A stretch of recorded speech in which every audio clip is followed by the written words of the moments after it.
ang mga kwento ng pag-ibig, kwento ng buhay at kwento ng pag-asa dito sa Barangay Love Stories. Love Stories.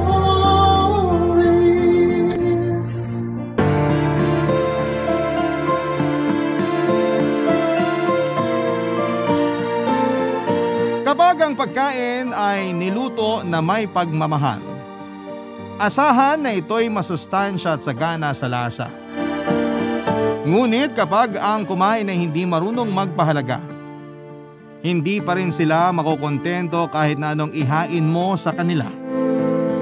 Ikaw kabarangay, anong espesyal na putahe ang niluluto mo?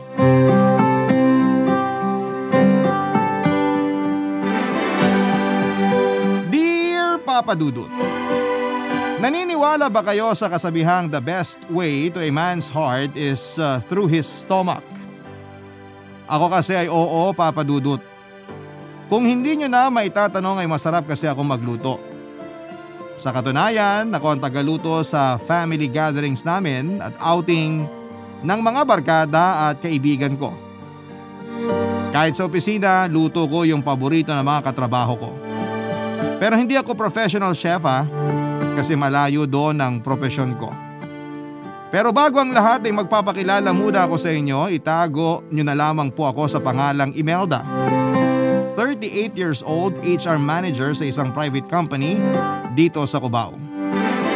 Bali 15 years na rin ako sa pinapasukan kong trabaho. Nagsimula po ako bilang HR assistant noong 23 years old ako. Tapos dahil sa dedikasyon at pagsisikap ay unti-unti akong umangat sa posisyon ko.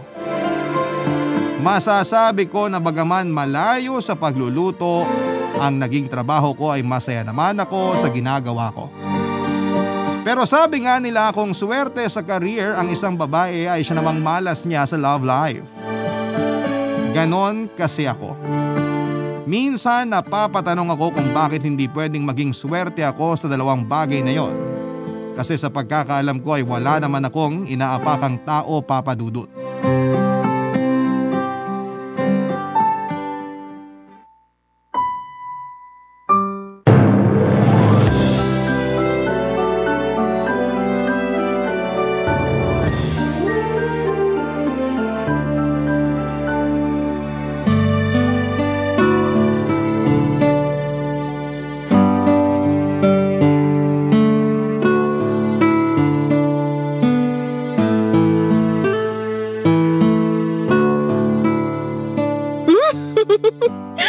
Pogi naman ito. O ito pa, ang ganda ng abs. Oy, ay, anak ng pating. Hindi ako anak ng pating, ha? Nay naman, bakit kasi kayo nang gugulat? Hindi kaya. Ikaw lang yung magugulatin dyan eh. Kape ka kasi ng kape. Tigilan mo na yon, di ka na bumabata. Alam niyo naman na gasolina ko yung kape. Kung wala yun, hindi ako makakapag-function ng maayos sa trabaho ko. Kaya hayaan yun, nanay. Tsaka sobra kayo sa hindi na ako bumabata 37 pa lang naman po ako.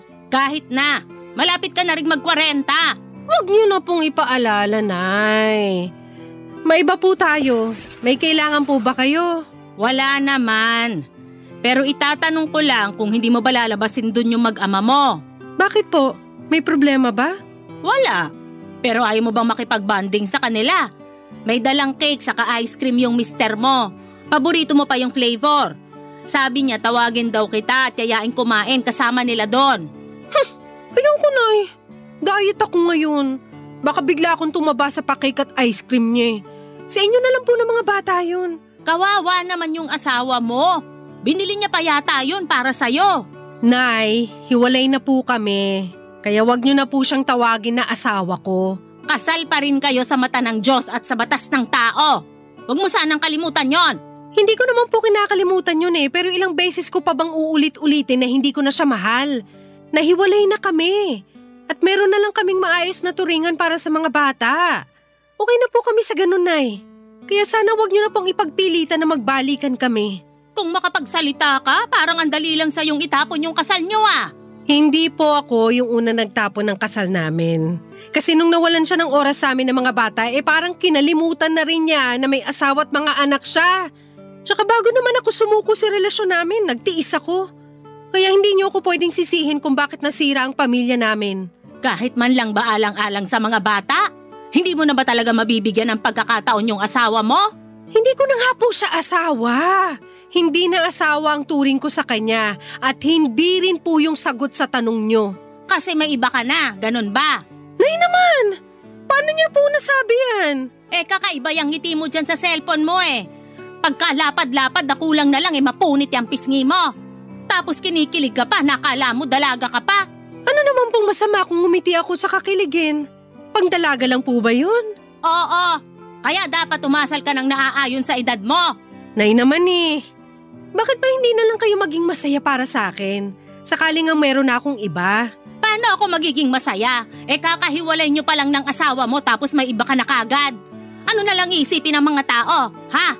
Nanangaliwa ka? Hay, Imelda naman. Pambihira. Pati ba naman yung iisipin ng iba, problema niyo pa? Marami na nga tayong problema. Huwag mo kong sagutin ng ganyan. Ang akin lang, umayos ka nga. Baka nakakalimutan mo di ka na dalaga. May mga anak ka na.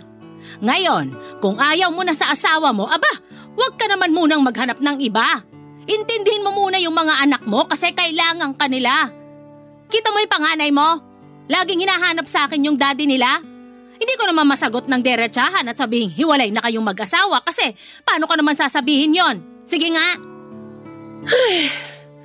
Inuunti-unti ko naman pong ipaliwanag sa mga anak ko yung sitwasyon. Pero bigyan niyo po ako ng time, Nay. Salamat po kasi na-appreciate ko yung pagtingin-tingin niyo sa mga anak ko. Kailangan naman pabayaan ko yung mga bata, apo ko rin sila. Ayun na nga, Nay. Thank you po talaga kasi nandyan kayo. Ay, walang anuman.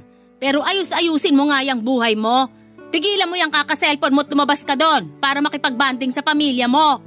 Kahit hiwalay na kayong mag-asawa, kailangan pa rin maramdaman ng mga anak nyo na meron silang mga magulang. Sige po, Nay. Lalabas na po. Hiwalay na kami ng ex-husband ko. Ako ang nawala ng gana kasi wala na siyang panahon sa amin ng mga anak niya. Bank manager ang dati kong asawa at katulad ko ay sub-sub din siya sa trabaho. Kaya lang ay nasobrahan naman siya dahil halos doon na siya tumira sa opisina nila. At kahit weekend o holiday ay inuuwi niya sa bahay ang trabaho niya. Siyempre babae ako. May pangangailangan ako sa asawa ko pero hindi na niya maibigay dahil lagi siyang pagod at walang gana. Nung una ay pinagpapasensyahan ko siya at inuunawa. Pero habang tumatagal ay unti-unti na ako nawawala ng pagmamahal sa kanya. Ganon pala yun kapag ikaw na lang yung laging umiintindi, no? Darating yung punto na magsasawa ka na lamang at mapapagod. Kaya naman sinabi ko sa kanya na gusto ko nang makipaghiwalay. Tutol siya at sinabi niyang ayusin namin ang aming relasyon. Dahil nga kasal kami pero ako na rin yung kusang umayaw, Papa Dudut. Ang totoo ay meron na akong nagugustuhan sa opisina namin. At yon ay ang katrabaho kong si Darwin na mas bata sa akin ng 10 taon. Ako ang nag-interview sa kanya noong nag-apply siya sa opisina namin bilang accounting assistant. 4 na taon pa lang siya sa trabaho pero kinakikitaan na agad siya ng mga big boss ng angking galing.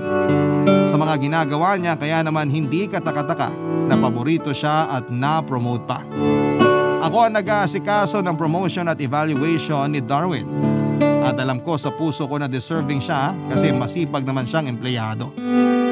Bukod doon ay mabait din siya at gwapo. Hindi ko na lamang namalaya na pasimple na pala akong kinikilig. Kapag giningitian niya ako o di kaya ay binabate sa tuwing magkakasalubong kami sa hallway. Pakiramdam ko noon ay bumalik ako sa pagiging dalaga, Papa Dudut.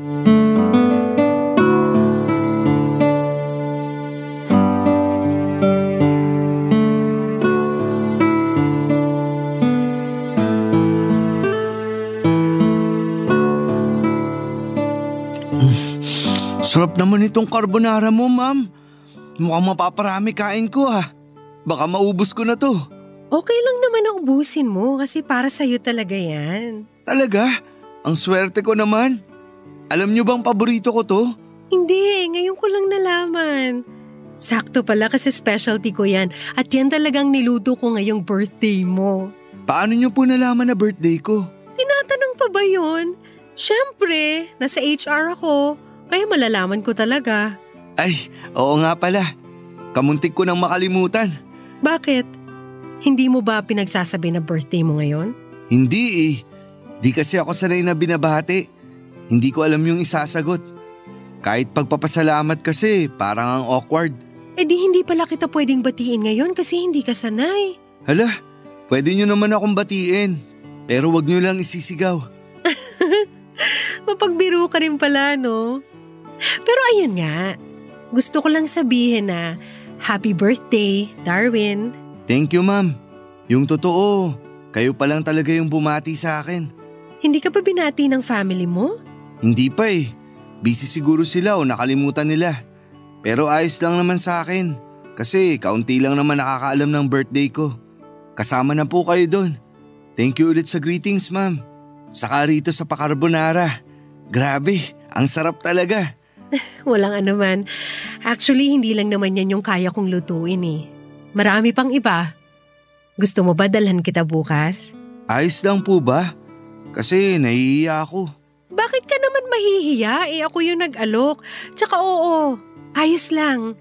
Hindi kasi ako bumibili ng pagkain sa labas eh dahil kaya ko naman magluto para sa sarili ko. Eh madalas may sobra naman kaya dadalhan na lang kita. Makakatipid ka pa sa pagbili-bili ng ulam sa labas. Nakikita kasi kita na dumadaan dun sa may karinderya bago mag-time in. Hindi naman sa sinisiraan ko yung negosyo nila pero nakabili na ako ron at ilang beses nang sumakit yung tiyan ko. Pero matagal na yun. Doon ako nag-decide na ako na lang magluluto ng baon ko. Ikaw ba? Hindi ka pa naman sinasakitan ng tiyan? Hindi pa naman. Mabuti kung ganun, pero dadalan pa rin kita ng ulam. At pang merienda na rin. Pero nakakahiya pa rin kasi. Kasi hindi naman tayo close. Hindi naman sa ganun. Thankful naman ako kasi may isang tao na nagmamalasakit sa akin. Pero ayun lang talaga. Parang kailangan may gawin akong kapalit ng pagiging mabait niyo sa akin. Hindi naman ako humihingi ng kapalit kaya wala kang kailangan gawin. Ay, meron pala. Ano yun? Tanggapin mo tsaka kainin yung mga pagkain na ibibigay ko. Para hindi ako magtampo. Yun lang pala. Siyempre walang masasayang sa mga pagkain ibibigay mo. Lalo na lahat masasarap. Actually, ako rin masarap. Ha? May sinabi ka ba? Sabi ko, ubusin mo na yan. Tapos anong gusto mong lutuin ko bukas? Baka kasi may request ka. Naku, wala naman akong request. Bahala na kayo kung ano yung dadalhin nyo. O sige, ano na lang yung paborito mong ulam? Marami. Ewan ko ba pero pakiramdam ko ay bumalik ako sa pagkadalaga tuwing kausap ko si Darwin Papadudut. Hindi niya kasi pinaparamdam sa akin na mas matanda ako sa kanya. Kumbagay para lamang kaming magkaedad kaya naman hindi ako naiilang sa kanya. Simula nga noon ay napadalas na yung pagdadala ko ng paborito niyang carbonara. Sinasamahan ko pa ng garlic bread at fried chicken. Minsan naman ay mga paborito niyang ulam tulad ng adobo, afritada at minudo ang dinadala ko sa kanya. Natutuwa kasi ako na panoorin siya habang kumakain at sarap na sarap sa mga luto ko. Doon na nga kami lalong naging malapit sa isa't isa ni Darwin Papadudut. Umabot na rin kami sa point na nagte-text and call na kami sa gabi dahil wala namang kaming time makapagkwentuhan ng matagal sa trabaho. Maliban na lamang kung lunch break. Masasabi ko na doon ko siya lalong nakilala. Nalaman ko na solo living lang pala siya at nagrenta ng apartment sa 15th Avenue. Umanga rin ako sa kanya kasi sinusuportahan niya ang pag-aaral ng dalawa niyang kapatid na nasa high school at college. Papadudot, hindi nga nagtagal ay nagkapalagayang loob na nga kami ni Darwin. At mas lalo pang naging malalim ang aming pagsasamahan. Ang aming pagkakaibigang dalawa, Papadudut. Barangay Love Stories. Barangay Love Stories. Sa loob ng 2 linggong pag-uusap namin ni Darwin, ay nahulog na ako sa kanya, Papadudut. Sigurado akong gusto ko na siya, kaya nga kahit kasal pa kami ng asawa ko ay binaliwala ko yon at tinuloy ang nararamdaman ko para sa katrabaho ko. Hindi nga nagtagal ay umamin si Darwin na mahal na niya ako, kaya naman sobrang saya ko, Papa Dudut. Naging kami pero walang nakakaalam. Ayaw kasi naming pagchismisan, kaya naman minabuti naming isekreto na lamang muna ang aming relasyon. Bagaman marami na rin talaga sa mga katrabaho namin ang nakakapansin ng closeness namin at napansin din nila na hindi na ako tinatawag na ma'am ni Darwin, pero wala namang makapagbigay ng opinyon dahil wala rin kaming kinokumpirma. Masaya naman kami ni Darwin kahit kami lang muna ang nakakaalam ng aming relasyon. At kapag wala na kami sa trabaho ay nagagawa na namin ang gusto naming gawin. Inuuwi na rin ako ni Darwin sa apartment niya at sa unang gabi pa lamang na naging kami ay may nangyari na sa amin. Na-miss ko talaga yung pakiramdam na may humahalik at yumayakap sa akin, kaya masasabi kong na-enjoy namin ang husto yung gabing yon, Papa Dudut. Sa katunayan ay nakailang rounds pa nga kami.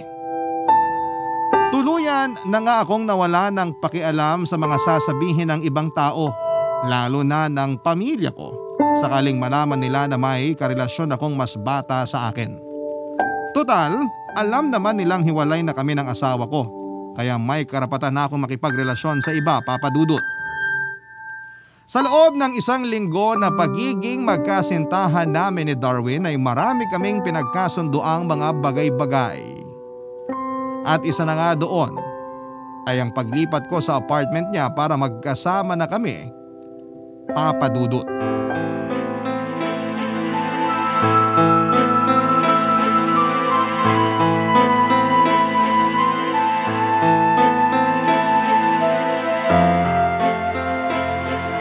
Hoy Imelda! Nasisiraan ka na ba ng ulong babae ka? Kahit na ano pang sabihin nyo, Nay, hindi na po magbabago ang desisyon ko. Excuse po, kukunin ko pa yung ibang gamit ko dyan sa cabinet. Nakaharang po kayo. Abay, sira ulo pala talaga to eh! Aray ko naman, Nay! Bakit po kayo namalo? Sigurado ka naman talagang iiwanan mo yung mga anak mo para makisama sa lalaking mas bata sa'yo ng 10 taon? Sigurado na po ako na gusto kong tumira kasama si Darwin. Tsaka wala naman pong problema kung mas bata sa akin si Darwin ng 10 taon. Nagmamahalan po kami, Nay. Sana po maintindihan niyo yun. Kahit anong paliwanag mo, hindi ko kayang intindihin yung katwiran mo. Eh dito lang naman kayo nagkakilala, di ba? Matagal na kami magkakilala ni Darwin pero ngayon lang kami naging close. Hindi naman namin kasalanan kung nagkagustuhan kami at ngayon gusto na naming magsama sa iisang bubong. Nagmamahalan kami, Nay. Huwag niyo naman pong ipagkait sa akin yung karapatan kong mahalin at magmahal ulit. Wala akong pinagkakait sa'yo, Imelda. Hindi lang ako makapaniwala na iiwanan mong mga anak mo para lang sa lalaking yon. Hindi ko naman po tatalikuran ng pagiging nanay ko sa mga anak ko, kaya wag na po kayong mag-alala. Magsusustento pa rin ako. Pati kayo, bibigyan ko ng pera para sa pag-aalaga ng mga apo nyo. Dadalawin ko rin po kayo rito tuwing Sabado at Linggo. Wala pong magbabago sa atin, Nay. Ano ba yung pinagsasasabi mo? Paano walang magbabago aalis ka nga? Saka lagi kang hinahanap ng bunso mo tuwing gabi. Na kaya po sa'yo yon pag matutulog na kayo tapos biglang iiwanan mo lang? Anong klaseng pag-iisip ba yan, ha? Hindi kita pinalaki para maging pabayang ina. Hindi po ba kayo nakikinig? Hindi ko naman po pababayaan yung mga anak ko. Ako pa rin yung mami nila, Nay. Kaya wag nga kayong OA dyan. Excuse me na nga po, kukunin ko po yung damit ko, sabi. Ay, ewan ko sa'yong babae ka. Ang tanda-tanda mo na pero parang di ka nag-iisip.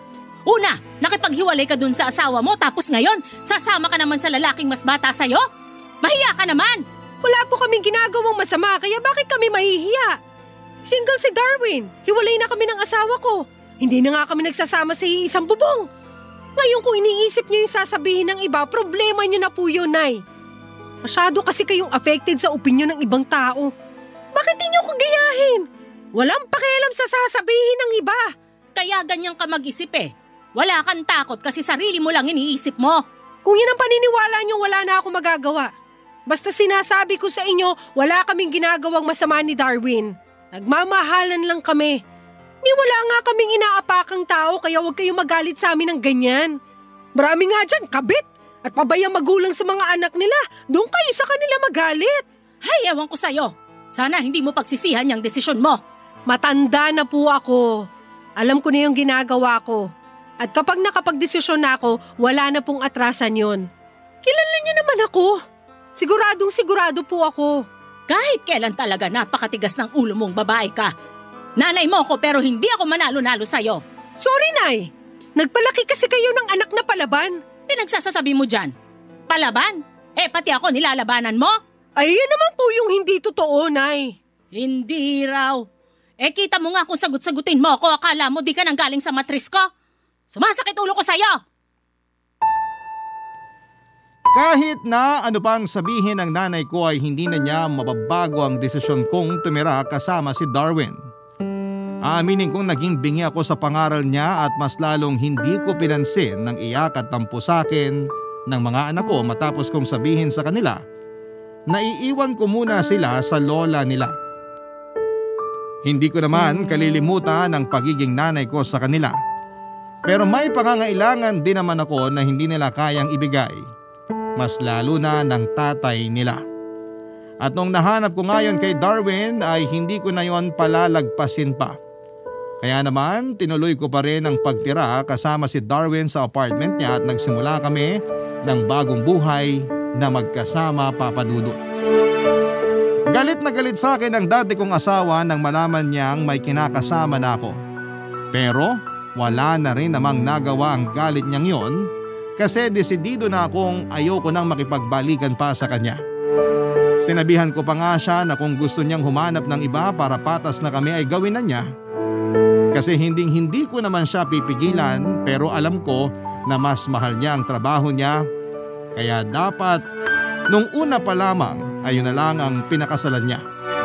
Sa huli ay napagkasunduan naming magsusustento na lamang siya sa mga anak namin. Hindi ko pa rin naman siya tinanggalan ng karapatan sa mga bata. Pwede pa rin siyang makipagkita sa mga anak ko, hiramin para ilabas pero dapat ay magpapaalam pa rin sa akin at iuuwi pa rin sa nanay ko. Mabilis na lumipas ang 4 na buwan ng pagiging magkasintahan at live-in partner namin ni Darwin, Papa Dudut. Masasabi ko na totoo yung doon mo pa lamang mas makikilala ang isang tao kapag nagsama na kayo sa iisang bubong. Simula kasi noong magkasama na kaming tumira ay nakita ko na ang iba niyang ugali. Makalat siya sa bahay at mahilig siyang mag-online games. Tapos mainipin din siya kapag lumalabas kami kaya ayoko na siyang kasama kahit sa simpleng pag-grocery. Pero inisip ko na wala namang taong pinanganak na perpekto. Kahit nga ako ay may kapintasan din. At tinanggap yun ni Darwin kaya ano ba naman yung tanggapin ko rin ang sa kanya. Kaya lang Papa Dudut ay parang sumobra na siya noong napansin ko ang pagiging babaero niya kahit kami pa, Papa Dudut.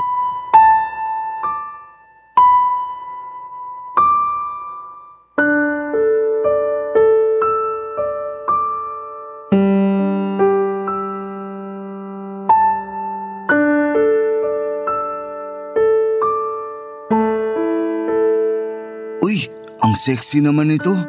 Teka, pusuan ko nga. Sinong pupusuan mo dyan?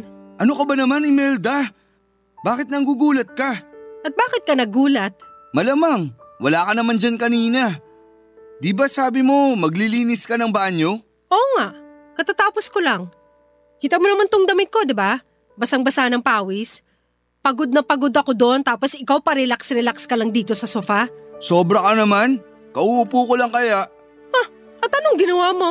Hinango ko yung mga sinampay natin dun sa labas. Ayan oh, nakatambak pa nga sa tabi ko kasi tutupiin ko. O bakit mas inuna mo pa yung pagse-cellphone mo at pagpuso sa kung sino-sino bago magtupi? Alam mo namang hindi ako maayos magtupi ng damit. Baka ending yan, ulitin mo lang mga tinupi ko. Doble trabaho pa. Saka grabe ka naman makapagsalita.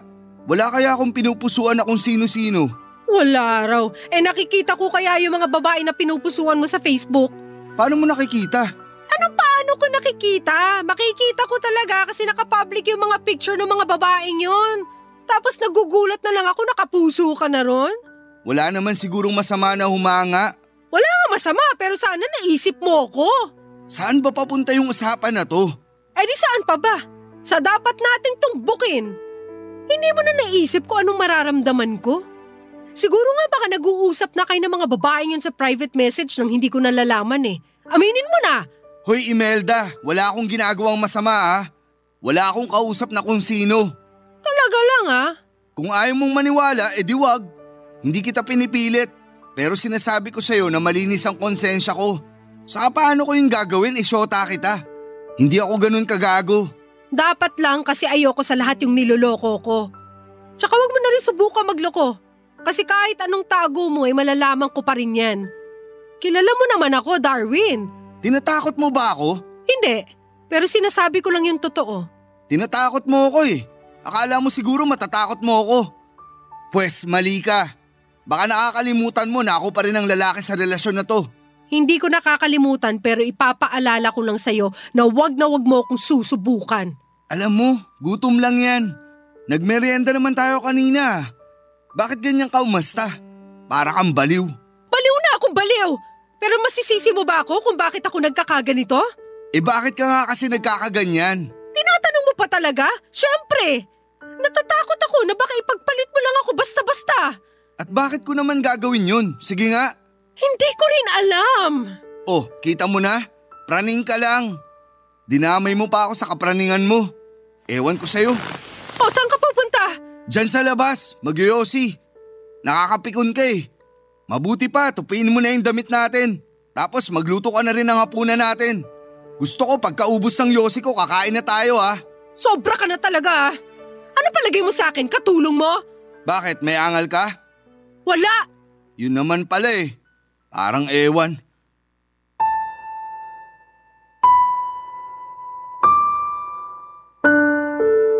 Ang sama ng loob ko kay Darwin dahil sa mga sinabi niya, Papa Dudut. Ni hindi man lamang siya nagpreno ng bibig na para bang wala kaming pinagsamahan kung makapagsalita siya sa akin ng ganon. Masama na bang sawayin siya, lalo na kung nakikita kong yung ginagawa niya ay mali na. Hindi ko intensyon na maramdaman niyang ginagamit ko yung pagiging mas matanda ko sa kanya. Pero syempre babae ako at nagsiselos din, kaya nga noong gabing yon, magkatalikod kaming natulog ni Darwin at kinabukasan ay umuwi ako sa amin. Dahil Sabado naman at wala kaming pasok. Nagsabi ako kay Darwin na sa bahay ako ng nanay ko matutulog pero sinin lamang niya ang chat ko. Doon na mas lalong sumama ang loob ko sa kanya, Papa Dudut. Ang totoo, may takot sa puso ko na baka ipagpalit ako ni Darwin sa iba. Kasi nga ay matanda na ako at meron ng mga anak. Kahit na sinabi niya noon na handa siyang tanggapin ang mga anak ko, sa dati kong asawa ay ayaw naman niyang patirahin ang mga bata na kasama namin. Katwiran niya ay sanay kasi siya ng mag-isa at baka mahirapan siyang mag-adjust kapag bigla kaming tumira kasama ng mga anak ko. Naintindihan ko yon at ayaw ko naman na mangyari yon, kaya ako na lamang ang nakisama sa kanya, Papa Dudut. Pero habang tumatagal ay nabibigyan ng puwang sa puso ko ang kaba na baka nga magsawa siya sa relasyon namin at ipagpalit niya ako sa ibang tao. Sa tao na mas bata sa akin at walang sabit na katulad ko, Papa Dudut. Barangay Love Stories. Barangay Love Stories. Ang sabi nga ng nanay ko, kapag hindi daw ukol, hindi bubukol. Ibig sabihin, kahit na anong pilit mo, kung hindi para sa iyo ang isang bagay, ay hindi ito mapapasayo. At nangyari yon nang magpatuloy ang lamat sa relasyon namin ni Darwin. Simula kasi noong kumprontahin ko siya tungkol sa pagiging babaero niya ay nanlamig na siya sa akin, Papa Dudut. At kahit na anong suyo ko o luto ko ng paborito niyang pagkain tulad ng carbonara, ay hindi ko na talaga makuha ang loob niya. Muling nagbalik ang matinding takot at pag-aalala sa dibdib ko na baka mawala sa akin si Darwin. Ang hirap lang kasi kung kailan mahal na mahal ko na siya, ay saka naman biglang nagkagano ng relasyon naming dalawa. Sa pagkakaalam ko ay wala akong ginawang hindi niya gusto. Pinagsilbihan ko siya, pinagluto, pinaglinis ng apartment at kalahati ng sweldo ko ay ibinigay ko sa kanya. para may maipadala siya sa pamilya niya sa probinsya. Minsan na kasi siyang nagreklamo sa akin na hindi niya ma-enjoy ang sweldo niya kasi nauubos lamang sa pagpapadala. Kaya naman ang sabi ko ay sige, ako na ang bahala sa bagay na yon. At dahil mas malaki naman ang sahod ko sa kanya ay ako na rin ang nagbabayad ng upa sa apartment at bills sa tubig at kuryente. Share naman kami sa pagkain pero mas malaki ang ambag ko. Bukod doon ay binilhan ko rin siya ng mga mamahaling regalo katulad ng pangarap niyang sapatos at relos. Pero kahit ibigay mo na pala ang lahat sa isang tao ay hindi pa rin yon magiging sapat sa kanya kapag nawala na ang pagmamahal niya para sa iyo. At napatunayan ko ngayon. Nang isang umaga ay may ipinagtapat sa akin si Darwin Papadudut.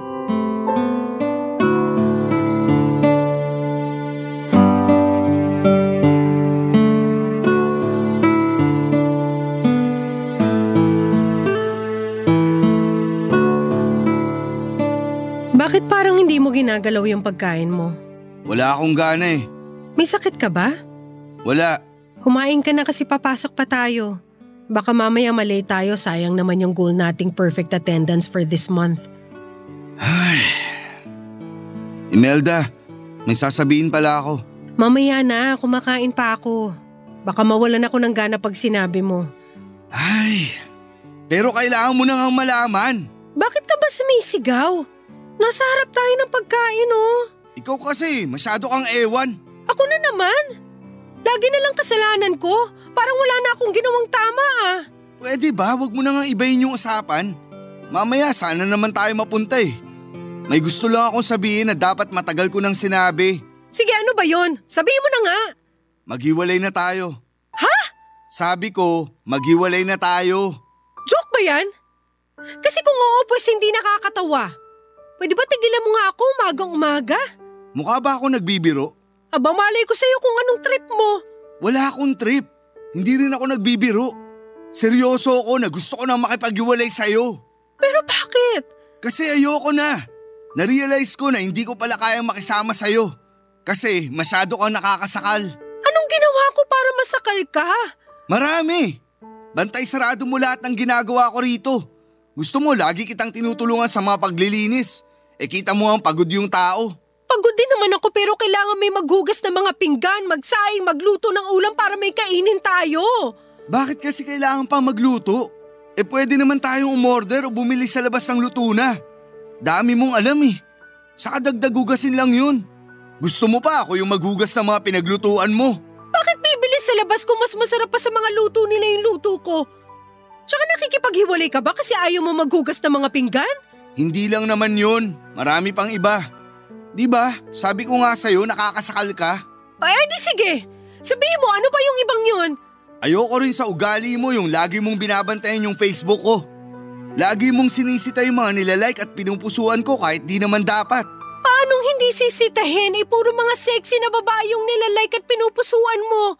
Tapos nakikita pa kita nag-comment ng kung ano-ano. Masama bang magandahan sa kanila? Maganda naman talaga sila. Siguro insecure ka sa kanila kaya ganyan ka mag-react no? Anong sinabi mo? Sabi ko, insecure ka kasi di hamak na mas maganda sila at mas sexy kaysa sa'yo. Bakit ka nananampal? Tinatanong mo pa talaga para kang baliw dyan. Kabaliwan na ba yung pagsasabi ng totoo? Di ba natatakot ka na baka ipagpalit kita sa kanila?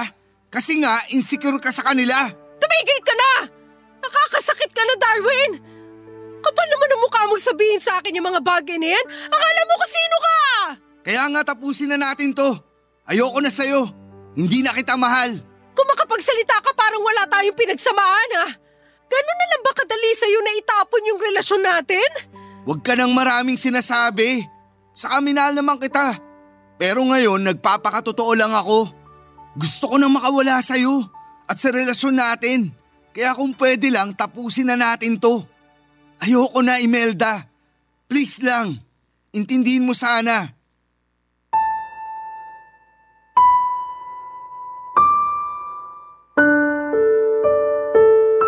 Nung una ay gusto kong sampalin ang sarili ko para magising ako sakaling nananaginip man ako. Pero Alam ko na kahit gawin ko yon ay hindi na magbabago ang katotohanan na gusto na akong hiwalayan ni Darwin, Papa Dudut. Ang sakit-sakit kasi. Ayaw ko pa siyang pakawalan. Kaya nga pinakiusapan ko pa siya pero ayaw na niya talaga. Iniisip kong mabuti kung saan ako nagkulang o sumobra ba yung pagmamahal ko sa kanya para iwanan niya ako. Pero sa huli, Papa Dudut, ay wala rin naman akong nakuhang sagot. Umiyak ako ng umiyak ng araw na yon at hindi na nga ako nakapasok. Pero bilib rin ako kay Darwin kasi kung umasta siya ay parang walang nangyari. Pumasok pa rin siya ng trabaho ng araw na yon at bago siya umalis ay sinabi niya na sana'y nakapag-impake na ako ng mga damit at gamit ko. Sobrang sama ng loob ko sa kanya dahil wala siyang utang na loob. Oo, apartment nga niya yon. Pero ako ang nagbayad ng renta niya noong mga nakaraang buwan. Napaka-unfair niya, Papa Dudut. Pero sa huli napagod na lamang ako makipagtalo sa kanya. Masakit na ang mga mata ko sa kakaiyak at alam ko na kahit lumuha pa ako ng dugo o lumuhod sa kanya, ay hindi ko na mababago ang desisyon niya. Kaya naman kinahapunan ay inayos ko na mga damit at gamit ko saka umalis ng apartment ni Darwin. Umuwi ako sa bahay ng nanay ko at gulat na gulat siya sa pagdating ko. Doon ko na nga pinaliwanag sa kanya ang mga nangyari. At kahit gustuhin man akong sermonan ng nanay ko ay sinantabi niya muna ang inis niya sa akin dahil mas lamang ang galit niya kay Darwin ng panahong yon. Sa katunayan ay gusto niya itong sugurin sa opisina namin pero ako na ang umawat sa kanya. Kaya naman kinonfort na lamang ako ng nanay ko at pinagluto ng paborito kong merienda para kahit papaano ay gumaan-gaan naman ang loob ko. Tapos nakipag-bonding ako sa mga anak ko na sobra ang pagkamis ko sa kanilang lahat. Marami akong pinagsisihan ng araw na yon. Una na roon ay kung bakit nagawa kong iwan ang mga anak ko para sumama sa isang lalaki na sa huli ay itataboy lang din pala ko. Siguro'y ganon talaga kapag bulag sa pag-ibig ang isang tao. Pero hindi naman mali ang magmahal. Maling tao lang yung minahal ko. At napatunayan ko yon noong pagkaraan lang ng isang linggo. Matapos ang breakup namin ni Darwin ay sila na ng bagong pasok naming empleyado na ka-department niya, Papa Dudut.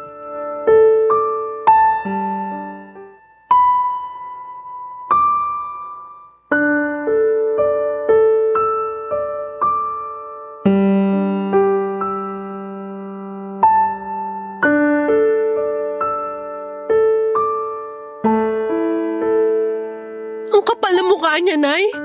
Paano niya nagawa sa akin yun? Ikaw na yung may sabi, makapalang mukha niya. Isang linggo pa lang kaming hiwalay pero nakahanap na siya ng iba. Ganun ba ako kadaling palitan? Sabihin niyo nga, Nay, para malaman ko. Siyempre hindi. Siraulo lang talaga yung lalaki na yon. Masyadong malandi. Alam mo, tingin ko kaya yun nakipaghiwalay sa'yo kasi may iba na yung pinopormahan. O tapos, ayan, may bago na agad girlfriend. Hindi ko lang po matanggap kasi minahal ko siya. Hanggang ngayon, mahal na mahal ko pa rin siya. Pero bakit parang andali naman niyang kalimutan yung pinagsamahan namin? Ay, nak, kung ako sa'yo, hayaan mo na lang sila. Kung doon sila masaya, edi bahala sila. Buti nga yung ngayon palang nalaman mo na yung tunay na kulay ng lalaking yon. Halata naman na ginamit ka lang niya at pinerahan. Kilala niyo ako. Mabait akong tao.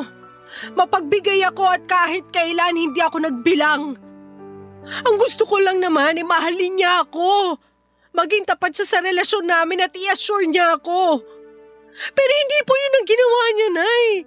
Tapos ngayon parang napakawalang respeto niya kasi may iba na agad siya. Hindi mo naman mapipigilan yung lalaking yun na humanap ng iba eh. Kasi kung totoong mahal ka niya, di niya yun gagawin sa'yo. Saka may mali ka rin kasi masyado mong binigay sa kanya ang lahat. Biruin mo, sinagot mo pagbabayad ng apartment niya, pati pagpapadala sa pamilya niya dun sa Iloilo ka mo. Tapos dami mo ring biniling mamahaling gamit sa kanya, pero hindi ka pa rin niya pinahalagahan. Kung hindi ba naman talaga makapalang mukha nun at malandi? Hindi ko na po naisip yung mga bagay na yon kasi nga mahal ko siya.